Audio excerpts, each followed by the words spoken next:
Cabinet meeting میں آپ کو لے چلتے ہیں جہاں پر وزیر اعظم پاکستان میاں محمد شہباز شریف پہنچ چکے ہیں اور اظہار خیال کر رہے ہیں۔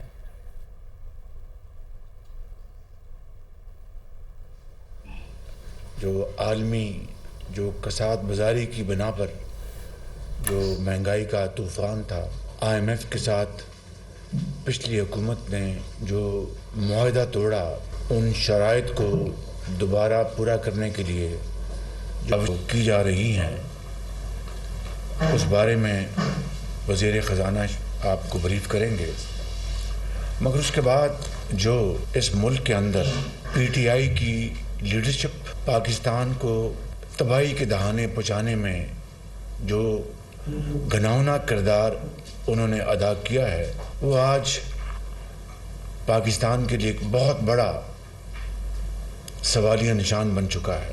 آپ سب اچھی طرح جانتے ہیں کہ جب ہماری حکومت آئینی طریقے سے منتخب ہوئی تو فی الفور عمران نیازی نے یہ کہا کہ یہ حکومت امریکہ نے سازش کر کے بنوائی ہے، اور اس سلسلے میں لگاتار کئی مہینے وہ دن رات عمران نیازی اور اس کے حواری پاکستانی عوام کو باور کرانے کے لیے فحش اور انتہائی بے شرمی سے جھوٹ بولتے رہے۔ نیشنل سیکورٹی کمیٹی کی 1 سے زیادہ میٹنگز ہوئی اور اس میں باقاعدہ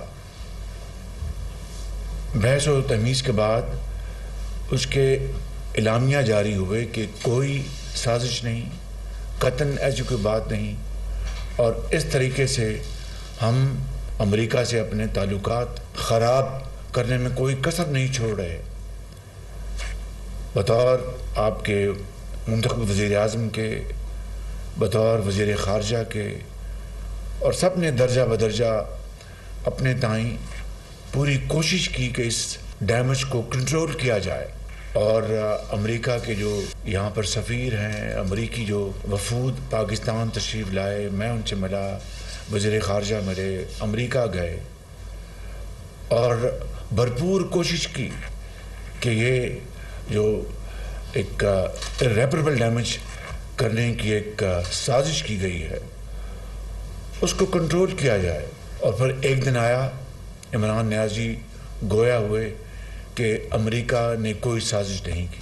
اب مجھے بتائیں، یہ کوئی بچوں کا کھیل ہے کہ آپ عالمی سفارتکاری میں ایک ایسے ملک کے ساتھ تعلقات اگر ختم نہیں کر لیں تو بگاڑ کی آخری حد تک اس کو لے جائیں، اور پھر راتوں رات آپ کو کوئی الہام ہوا ہے یا کوئی آپ کو کسی نے جادو ٹونا کیا اور آپ نے کہا کوئی سازش نہیں ہوئی۔ اس کے بعد IMF کے ساتھ جو ہماری گفتگو چل رہی تھی، آپ کو یاد ہے اس زمانے میں PTI لیڈ حکومت KP میں اور پنجاب میں ان کے جو وزیر خزانہ تھے ان کو عمران نیازی کی ہدایات پہنچوائی گئیں شوکت ترین کے ذریعے۔ یہ بات ریکارڈ کا حصہ ہے اب کہ آپ انکار کرتے ہیں۔ اس کا کیا مقصد تھا کہ IMF کی ڈیل ختم ہو جائے اور پاکستان خدا نخواستہ ڈیفالٹ کر جائے۔ اسی طریقے سے عمران نیازی نے 1 سے زیادہ مرتبہ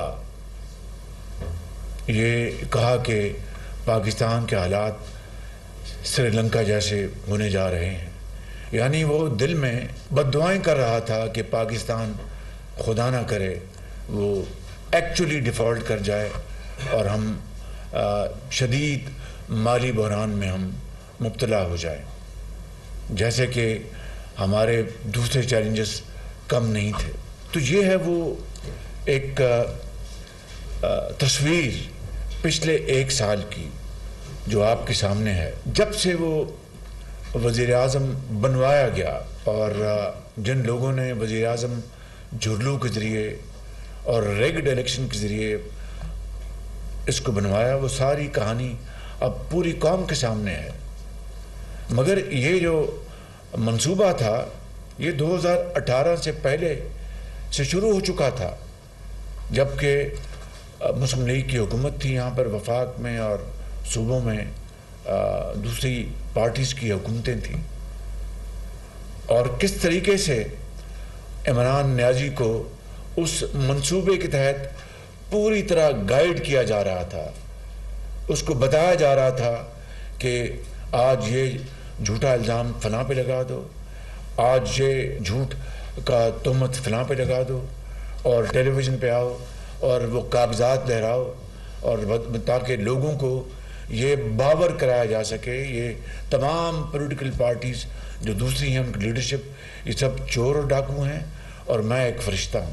اس کا نتیجہ کیا نکلا کہ پوری قوم تقسیم ہو گئی، بلکہ تقسیم در تقسیم ہو گئی. اور آج آپ دیکھیے کہ یہ زہر ہر جگہ پہنچ چکا ہے، چاہے وہ سیاسی جماعتیں ہیں، چاہے وہ مذہبی مدرسے ہیں، چاہے وہ تعلیمی ادارے ہیں، چاہے وہ کارخانے ہیں، چاہے وہ بیوروکریسی ہے. یعنی زندگی کے ہر طبقے میں یہ زہر جو ہے وہ پوری طرح سرایت کر چکا ہے. اور چور ڈاکو کی گردان دن رات کی انہوں نے. اور کس طرح جھوٹے مقدمات میں پولیٹیکل لیڈرشپ کو، کارکنوں کو انتقام لینے کی خاطر اپنے ذاتی جو انتقام اس کی آگ کو بجھانے کے لیے ان کو جیلوں میں بھجوایا گیا. اور صریحاً وہ جھوٹے مقدمات تھے. کیا اس وقت کسی عدالت نے اس کا نوٹس لیا؟ کیا کسی عدالت نے، میں نہیں کہتا کہ سو موٹو لینا چاہیے تھا، لیکن عادت پڑ گئی ہے سو موٹو کی عدلیہ کو، تو میں اس حوالے سے بات کر رہا ہوں. کسی نے سو موٹو نوٹس لیا؟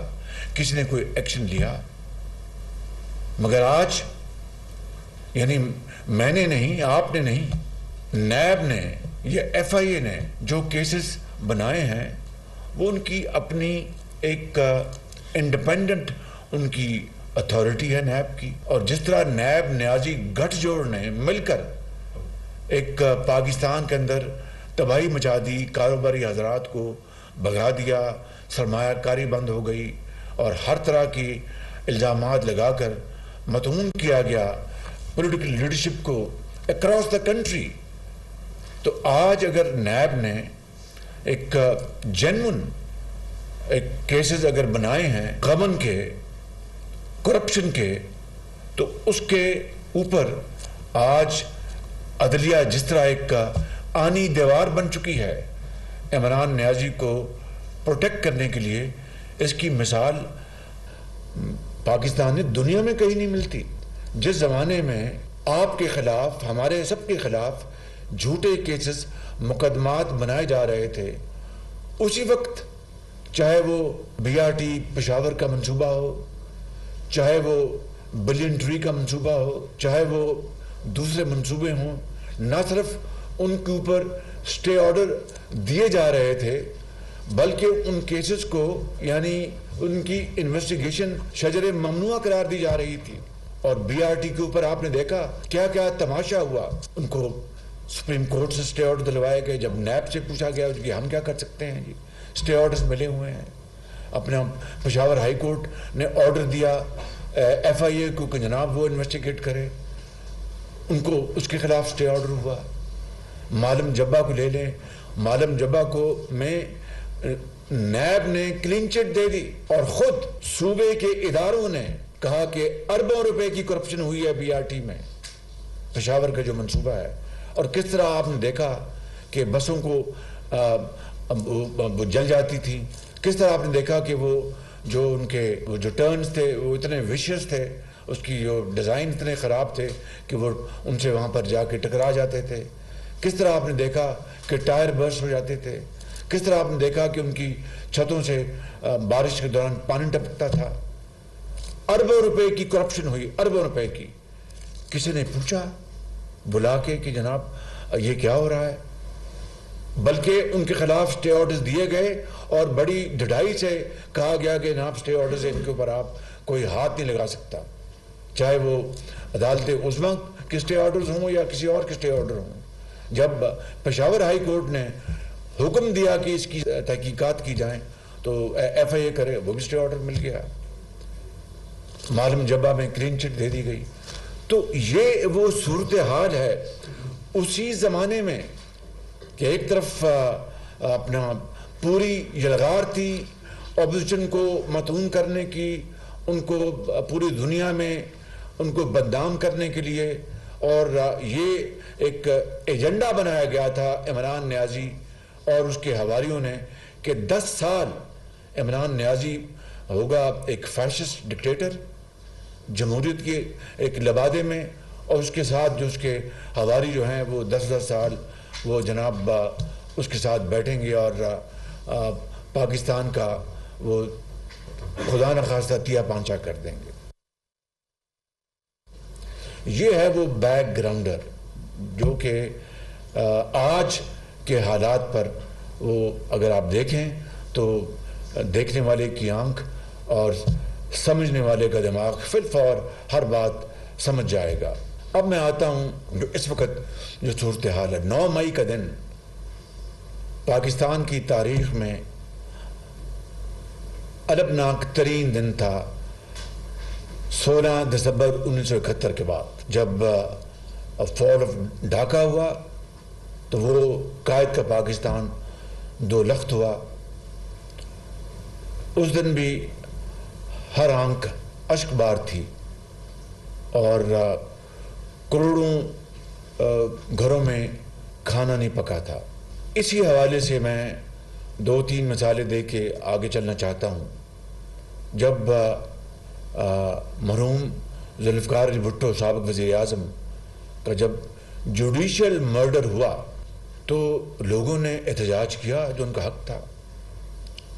لوگوں نے اپنی جانوں کو نقصان پہنچایا اپنے جذبات میں، مگر کسی فوجی تنصیب کے اوپر، کسی فوجی عمارت کے اوپر کسی نے دیکھا تک نہیں، اور سب جانتے تھے کہ یہ جوڈیشل مرڈر ہوا ہے.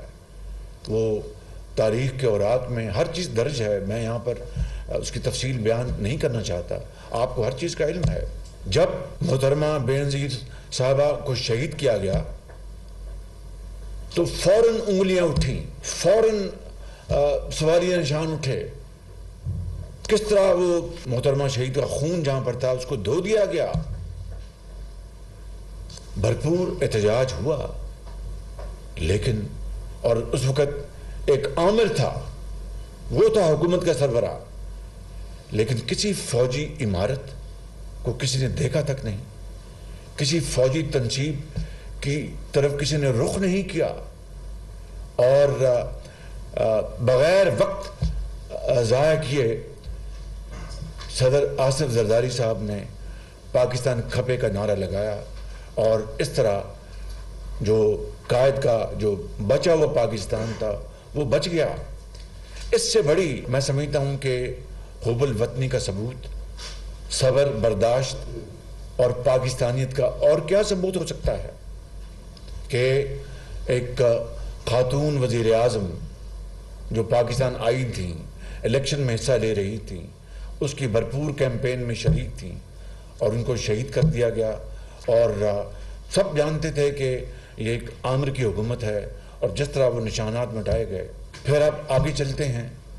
میاں محمد نواز شریف کو جس جھوٹے مقدمے میں ان کو سزا سنائی گئی، 100 دن روز میاں نواز شریف ان کی بیٹی ٹرائل کورٹ میں روز حاضر ہوتے تھے، حتیٰ کہ ہفتے کو بھی رات کے 8 بج جاتے تھے، مگر وہ حاضری دیتے تھے.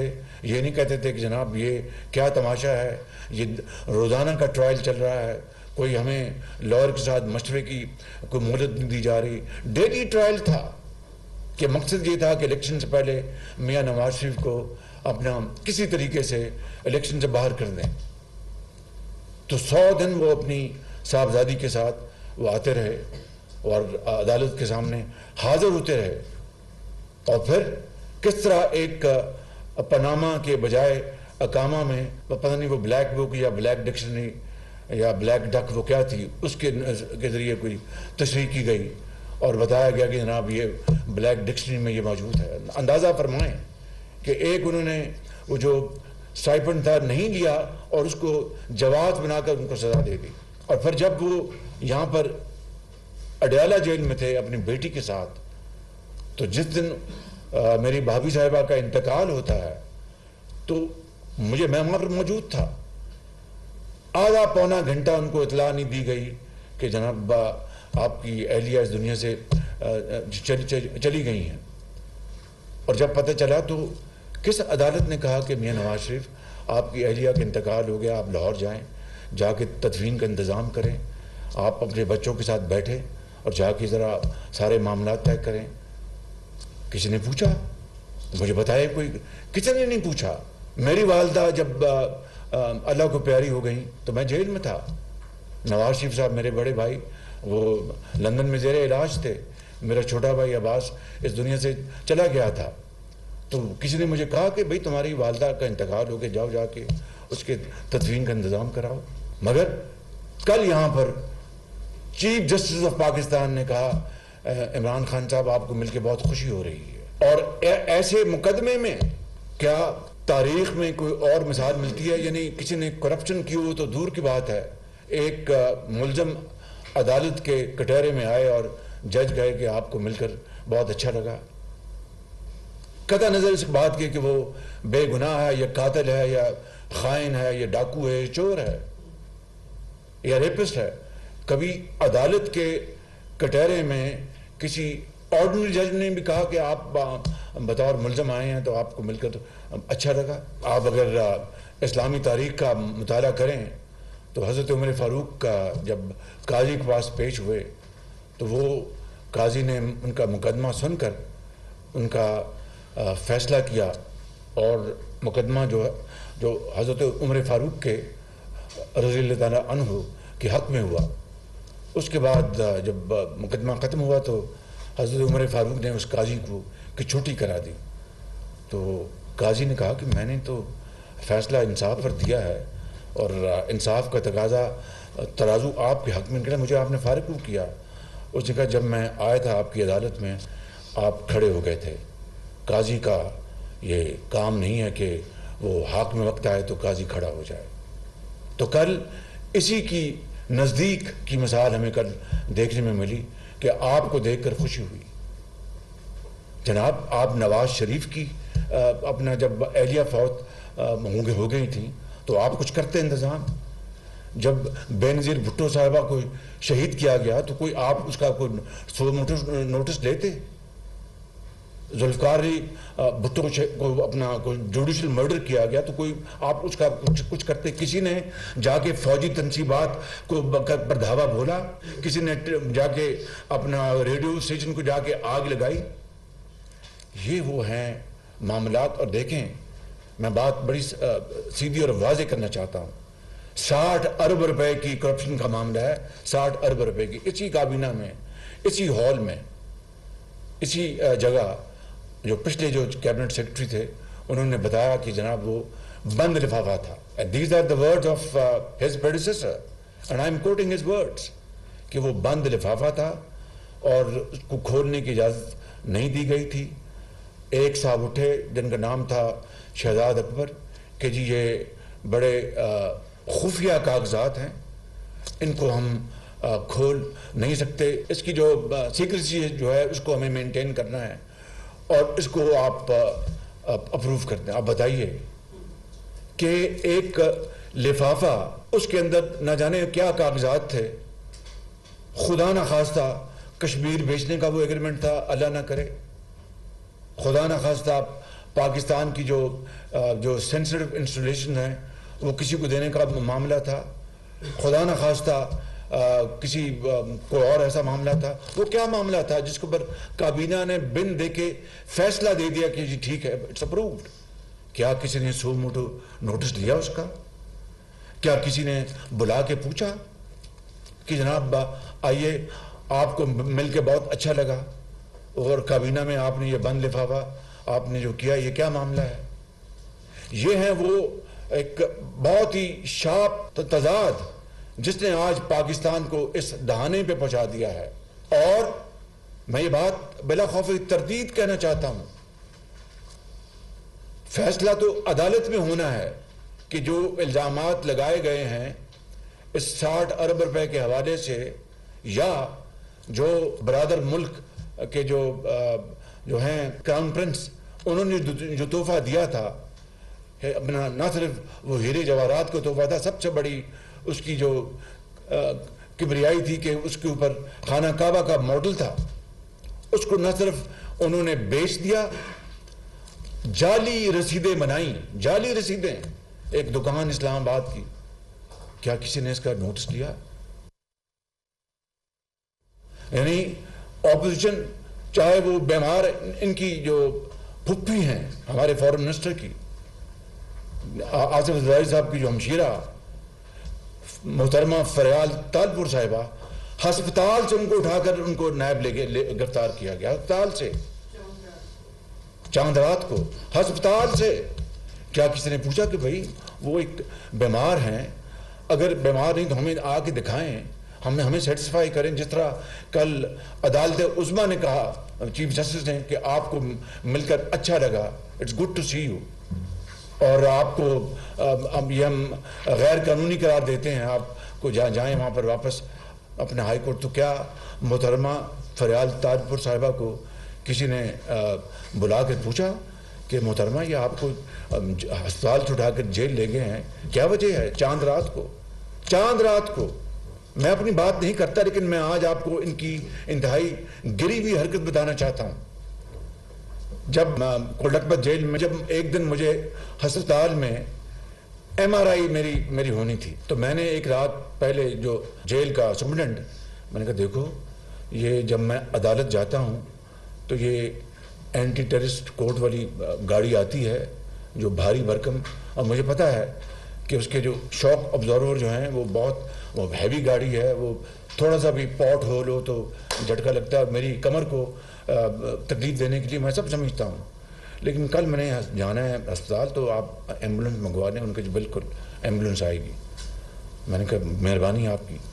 اگلے دن میں گیا، گیٹ پہ ایمبولینس کھڑی تھی، تو میں ان کے جی نہیں، انہوں نے کہا اوپر سے آرڈر آیا۔ اندازہ کریں ان کی گری ہوئی حرکات کا۔ میں یہ مثال اپنی خدا کی قسم نہیں دینا چاہتا تھا، آج دل میرا بہت بھرا ہوا ہے، اس لیے میں دے رہا ہوں کہ مجھے انہوں نے کہا نہیں آپ کو اسی گاڑی میں بیٹھنا پڑے گا۔ میں بیٹھا، انہوں نے کولکبت کے انڈسٹریل اسٹیٹ سے مجھے لے کے گئے جان بوجھ کر، جہاں پر اتنے بڑے کھڈے ہیں، اور وہاں پر انہوں نے خوب کھڈے مارے۔ تو یہ عالم تھا ان کی چیرہ دستیوں کا، ان کی اپنا انتہائی گری ہوئی حرکات کا، جس کا ہم سب نے، آپ سب نے بڑے صبر تحمل اور برداشت سے آپ نے اس کو آپ نے فیس کیا۔ اور آج یعنی ایک جنون کیس میں، اور اسلام آباد ہائی کورٹ نے کہا کہ یہ لافل یہ ان کی اریسٹ ہے، اور اس کو کس طریقے سے کل سپریم کورٹ نے کہا کہ آپ کو مل کر بڑا اچھا لگا۔ کاش یہ میاں نواز شریف کو بلا کے کہتے کہ آپ کو بڑا اچھا لگا مل کر، کاش یہ محترمہ فریال تالپور صاحبہ کو بلا کے کہتے کہ آپ کو بڑا مل کر اچھا لگا، یہ بڑی زیادتی ہے کہ آپ کو اسپتال سے جیل لے کے جا رہے ہیں۔ کاش یہ مریم نواز صاحبہ کو بلا کے کہتے کہ بڑا آپ کو مل کر اچھا لگا، آپ کو جیل سے آپ کو گرفتار کر لیا، انہوں نے آپ کو گھر تک نہیں جانے دیا، کتنی زیادتی ہے۔ یہ ہے وہ ڈبل سٹینڈرڈز، جو دور معیار جس نے انصاف کا جنازہ نکال دیا ہے۔ اور میں پوچھتا ہوں کہ لاکھوں کیسز ایسے ہیں عدالتوں میں جہاں پر ضمانتوں کی تاریخیں 10 سال سے پڑی ہیں اور وہ کیسز نہیں لگے۔ میں سیاستدانوں کی اس لیے بات زیادہ اب نہیں کر رہا، اس لیے کہ یہ کہا جائے کہ شاید میں عام آدمی کی بات نہیں، عام آدمی کی بات کر رہا ہوں کہ ہزاروں کیسز ایسے ہیں جن کے 8-10 سال سے پڑے ہوئے ہیں، ان کے کیسز نہیں لگے ضمانتوں کے لیے۔ اور یہاں پر ایک دن ہوا اور آپ بلا کر آپ کا یہاں پر بڑا اچھا لگا، اور آپ لوگ جب ضمانتوں کے لیے درخواست دیتے تھے تو سال 1.5 سال وہ تاریخیں نہیں لگتی تھیں۔ تو یہ صورتحال ہے، اور یہ بڑی انتہائی گمبھیر اور بڑی دلخراش صورتحال ہے۔ 9 تاریخ کو جو واقعہ ہوا، میں نے یہاں پر تفصیل سے گزارش کی تھی، even at the cost of reputation میں یہ کہنا چاہوں گا کہ جو حساس امارات پر اور تنصیبات پر جو بلوے ہوئے، حملے ہوئے، ان کو کروایا گیا، پلان کیا گیا. پلانر کون تھا؟ عمران نیازی. انسٹیگیٹر کون تھا؟ عمران نیازی. کاش مریم اورنگزیب صاحبہ ان کی یہاں پر کلپس چلوائیں جو انہوں نے اپنا ہر مرتبہ جب وہ پیغام دیتے تھے اپنے حواریوں کو کہ اگر میں گرفتار ہو گئی تو یہ کرنا وہ کرنا.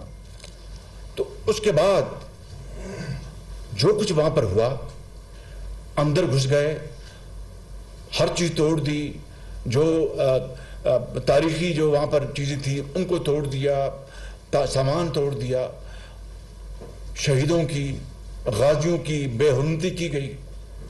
مجھے بتائیں آپ اپنے دل پہ ہاتھ رکھ کر کہ جن جوانوں نے اور جن افسروں نے اپنی جانوں کا نذرانہ قوم کے لیے پیش کیا، قوم کی ماں اور بیٹیوں کی حفاظت کے لیے، دہشت گردی کے خاتمے کے لیے دہشت گردوں کا مقابلہ کیا اور جام شہادت نوش کیا، اور اس کے نتیجے میں کیا ہوا؟ قرآن کریم تو کہتا ہے کہ یہ شہید ہیں، ان کو مردہ مت کہو. ہم بطور مسلمان سب اس پر ہمارا پورا عقیدہ اور ایمان ہے. لیکن اگر آپ دنیاوی لحاظ سے دیکھیں تو وہ بھی تو ایک ایسپیکٹ ہے جس کو آپ اگنور نہیں کر سکتے کہ جو جوان، کڑیل جوان جو اپنے شہید ہو گیا اس قوم کی راہ میں، اس کی بیوی بیوہ بن گئی، اس کے بچے یتیم ہو گئے، اس کے ماں باپ زندگی بھر اشک بار رہیں گے. اور یہ ایک مثال نہیں ہے، ہزاروں اپنے جوانوں نے، افسروں نے اپنی جانیں دی ہیں. اور ان شہیدوں کی اور ان کی غازیوں کی بے حرمتی کرنا، یہ دشمن کو اور کیا چاہیے؟ اس سے بڑی درندگی، دہشت گردی اور ملک دشمنی کیا ہو سکتی ہے؟ میں نام نہیں لیتا اس ملک کا. اس سے زیادہ کون اس دن خوش تھا کہ پاکستان میں جو کچھ ہو رہا ہے یہ وہ ملک 75 سال میں نہیں کر سکا. اور کس طرح بے دردی کے ساتھ اس طرح ان تمام تنصیبات پر حملے. کل بھی پشاور میں ایک جگہ اپنا حملہ ہوا، پرسوں روکا گیا مگر کل پھر وہاں پر گھس گئے. یہ وہ صورتحال ہے. اور کیا اس کا مطلب یہ ہے کہ اگر عمران نیازی ہے اس کے اوپر چھوڑ دیں، اب وہ جو ہیرے جواہرات جو اس نے بیچے، جو اس نے القادر ٹرسٹ میں جو زمین لی ہے اربوں روپے کی، فرا گوگی صاحبہ جو ان کی فرنٹ پرسن تھی، ان کی اہلیہ کی، عمران خان کی، جو انہوں نے کرپشن کی ہے. اس کا مطلب یہ ہے کہ عمران نیازی کرپشن کرے تو وہ بالکل وہ کوشر ہے، بالکل اس کو کوئی نہیں چھیڑ سکتا. اور دوسروں کو جھوٹے الزامات کرپشن میں نہ صرف بدنام کرو بلکہ ان کو جیلوں میں بھجوا دو اور وہ سڑتے رہے وہاں پر جیلوں میں کئی سال. یہ احسن اقبال صاحب بیٹھے ہیں، ان کو اپنا کلین چٹ ملی ہے مگر جیل میں گئے. اس سے پہلے ان کو گولی لگی تھی، دہشت گردوں نے گولی ماری، چند دن بعد نیب نے ان کو دھر لیا. کیا کسی نے بلا کر کہا کہ آئیے احسن اقبال صاحب آپ کو مل کر اچھا لگا؟ These are those grievous stark comparison I am making. تو میں سمجھتا ہوں، میں اپنے آنریبل ممبرز کو میں یہ گزارش کرنا چاہتا ہوں کہ آج یہ صورتحال انتہائی دلخراش ہے، انتہائی گمبھیر ہے، انتہائی سنجیدہ ہے. اس کو آج ہم سنجیدگی سے اس کے اوپر غور کریں، کیونکہ دیکھیں کہ جو کچھ 9 مئی کو ہو چکا ہے وہ ان کی روحیں وہ قبروں میں تڑپ رہی ہوں گی کہ اس لیے ہم نے اپنی جانوں کا نذرانہ پیش کیا تھا کہ ہمیں بعض جو نارسسسٹ جو ہیں، جو ذاتی انا کی خاطر پاکستان کا ہر جو مفاد اس کو قربان کر دیں گے، ان کے ہاتھوں آج پاکستان میں ہماری بے حرمتی ہو رہی ہے، ہمارے خاندانوں کی، ہمارے بچوں کی، ہماری بیویوں کی، ہمارے ماں باپ کی. میں سمجھتا ہوں کہ یقین کر لیں کہ دیکھتی آنکھیں اس سے پہلے اس طرح کا دل خراش منظر پہلے کبھی نہیں دیکھا تھا. It is height of any thing. یعنی وہ الفاظ نہیں میرے پاس جس سے میں یہ صورتحال، یہ جو اس کی جو گریوٹی ہے وہ میں بیان کر سکوں. تو میں سمجھتا ہوں کہ کل جو کچھ ہوا ہے سپریم کورٹ میں اور چیف جسٹس نے ایک خائن کو، اگر وہ خائن اگر اپنا نہیں ہے تو وہ جا کے عدالتوں میں حاضر ہوتا اور اپنی بے گناہی اور اپنی پاک دامنی ثابت کرتا. ہر جگہ وہ اپنا اس نے ایبسکونڈ کیا، وہ ٹوپ پہن کر اپنا بچتا رہا. اس لاڈلے کو، اس کی ساری کرپشن کو آپ جس طرح پروٹیکٹ کر رہے ہیں، تو پھر پاکستان کے اندر جتنے بھی ڈاکو چور جو ہیں ان کو چھوڑ دیں، ان کو نکال دیں جیلوں سے. پھر let this be free for all. اور گاڈ فاربڈ جو اس کے نتائج ہے پھر ہماری نسلیں بھی بھگتیں گی. تو میں انہی الفاظ کے ساتھ جو میں نے آپ کے سامنے میں نے گزارشات کی ہیں اور وہ آپ کے سامنے رکھ دی ہیں، it is nothing but simple and pure NRO to Imran Niazi اور اس کے جو حواری ہیں. مجھے بتائیں کہ یعنی اندازہ فرمائیں کہ وہ خود عمران نیازی وہ رنگے ہاتھوں پکڑے گئے ہیں. قوم کا پیسہ، قوم کی جو خون پسینے کی کمائی انہوں نے ہڑپ کی ہے. اور جو سابق جو وزیر اعظم ان کو جناب جلا وطنیاں، ان کی ڈسکوالیفیکیشن. میں آج یہ بات واضح کرنا چاہتا ہوں کہ یہاں پر یا آئین اور قانون کی عملداری ہوگی، اس کے اوپر میں اور یہ کابینہ آئین کے پابند ہیں کہ اس کے پوری سے ہم عمل پیرا ہوں، سختی سے عمل کریں اور اس کے نتیجے میں جو بھی کانسیکوینسز ہیں ان کو ہم فیس کریں گے انشاءاللہ. ان الفاظ کے ساتھ میں آپ سب کا بہت شکر گزار ہوں کہ آپ کی سمع خراشی کی میں نے اور بڑا میں نے وقت